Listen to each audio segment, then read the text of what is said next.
But when we were campaigning, of course, campaigns were going on smoothly. But if 2017 elections were stolen, and there was a proof by the fact that the Supreme Court nullified the elections, then why did we have to go back to elections with Chebukati as the chairman of IBC? Why did we have to go back with him? We proposed in Parliament to remove Chebukati as members of Parliament. But we were told we will handle Chebukati. The same deep state, in quotes, told us we will handle Chebukati, so stay still. So we said, okay, let's stay still. Of course, they say that there's a quote that says that if you're walking and you don't meet with the devil, know that you're going in the same direction. So indeed, we were going in the same direction. We were going in the same direction with the devil. With the devil. Yes. You see. So I can tell you that at that moment, we ought to have removed Chebukati. But again, we are being told that now, give us your IBC commissioners, give us 4 against 3. Then we produce 4, knowing very well that 4 are not powerful. The only person who holds powers there is who? The chairman. But chair is theirs. But we are convinced that we should not remove this chairman because he will deliver. Are you getting this? So, now that goes again. We go for elections. Then we are going for elections. Even the polls, scientifically, personally, I'm a scientist. I did actuarial science. I'm an actuary. Yes. Even got first class honors already. I believe in those polls. I know those polls. There is no any firm that can meddle with its polls because they know that they're going to lose business after that. Mm-hmm. Should the results come contrary to what they predicted. Yes. Okay? So, all the polls were consistently talking about Baba winning elections. Okay? Yes. Then there comes the deep state. On 10th, on 9th we went for elections. 10th I talked to Baba. I called Baba, told Baba that I'm seeing we are losing elections. We are losing elections. But because Baba was also told that everything is fine. Baba told me that everything is fine. We will not lose these elections. Just be confident, do not panic. We are winning elections. But through my sources, I had received information that we are going to lose elections on 10th of August. Then after that, we are at Bomas. At Bomas, tactfully, when Ruto's people were losing elections, they were conceding defeat. How fast did they know? They were just trying to send signals that, our people are conceding, therefore you as Baba prepare to concede. They had already known the outcome of these results. But let me ask you, Muredi, in this country, election was done on 9th of August. By midnight, the sitting president must know who is the president. How? Because we stop voting at 6 p.m., counting starts at 6:30, and we are counting 700 ballot papers per polling station. Therefore, by 8 p.m., all 700 ballot papers are counted.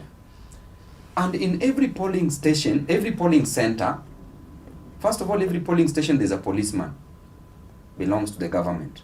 Every polling center there is an NIS person that reports the results to the DCC. DCC reports to the regional commissioner. Regional commissioner. Regional commissioner reports to Kibicho. Kibicho reports to Matiang'i. Matiang'i to president, or Kibicho direct to president. Therefore, by 9 p.m., all results in this nation, because we start by counting the presidential ballot papers. So by midnight, the President Uhuru Kenyatta had known who won elections. Therefore, if Raila was defeated in quotes, we could still do something. Honestly, we had enough time. If Raila won, we could still protect his votes. Okay? Then intentionally, Ruto is leading as per our screens in the TVs. Then when Baba took over, when Baba was ahead of Ruto, then screens went off. No streaming of those results. So what was being done at that time? Is it not engineering or doctoring those results? But you're saying that by 10th, you'd already known that Ruto will win this election. So where is the doctoring coming in? I was being told, I did not know. I was informed that elections are going to be done to be in favor of Ruto. I have my sources. So you still believe Raila won this election? I'm telling you the truth. Raila won elections. I'm telling you the truth. By how many votes? Raila won elections. The only problem is that we would not know now because of the doctoring that took place. You see, I cannot say with certainty how many votes, but Raila won elections. Because election is a process. It is a process, both the qualitative and the quantitative. Now, at the time of when we were at Bomas, you remember I used to tell people results even before they get to know of it. The question should be, how did you know this? But I have to protect my sources. But I also had my deep state somewhere that was working for me, because I had invested my time, resources, energy, and even my life in that election. So I had to add my backup plan, which was giving me proper information. Now, let me ask you, before results were announced, the United States of America, the embassy, they issued travel advisory to Kisumu. Why Kisumu? They already knew what the results were going to be. Before the results were announced, before the ruling was declared by the Supreme Court, another travel advisory to where? To Kisumu, by the United Nations. Why the hurry? So what does that tell you? If Uhuru wanted Raila to win elections, number one, would Koome be the Chief Justice? No. He would leave it to Ouko, because he would tell him, okay, me, I'm leaving. I want to leave you with the Chief Justice. Ouko was overqualified. Okay, let Ouko be the Chief Justice. But why Koome? What was being planned? Are you seeing these things? Because if I'm not interested, then why should I insist on Koome? I should just leave it to who?